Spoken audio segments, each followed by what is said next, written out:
On பண்ணாம தான் பேசுறீங்கன்னு எனக்கு தெரியும். சொல்லு பாப்பா. எஸ். இன்னைக்கு நம்ம வீட்டில் என்ன சாப்பாடு? ரொம்ப நாள் செய்யவே இல்லை அந்த சாப்பாடு. என்ன சாப்பாடு சொல்லு? ரொம்ப நாள் இந்த சாப்பாடு செய்யவே இல்லை. என்ன சாப்பாடு? பிரியாணி இருக்குமா? பிரியாணி நினப்பு தான் பொழப்பு கெடுக்குமா? பிரியாணி மாதிரி தெரியுதே. கொண்டு வாங்க கொண்டு வாங்க.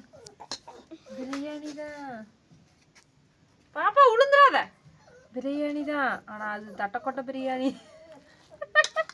இது அரிசியும் பருப்பாடுது பாப்பா. தட்டைப்பயிர் பிரியாணி பேரு. தட்டைப்பயிர் பிரியாணின்னு சொல்லலாம்.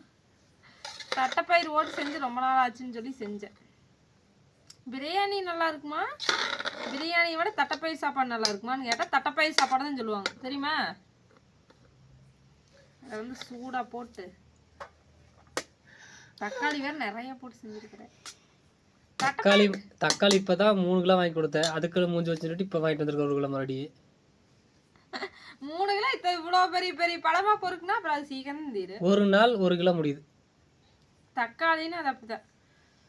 ரேட்டு குறைவு தானேப்பா.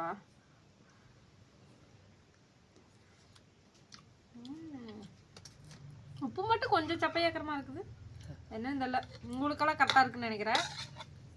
ஓகே வாங்க ஃப்ரெண்ட்ஸ், நம்ம வீட்டில் தட்டைப்பயிர் சாப்பாடு சாப்பிடலாம். தட்டைப்பயிர் நிறைய போட்ட மாதிரி இருந்துச்சு, ஆனால் பார்த்தா அங்கே ஒன்று இங்கே ஒன்று தான் இருக்குது. அரிசி நிறைய போட்டு நட்டுக்குது. ஆந்து பாருங்க ஆவி பறக்குது.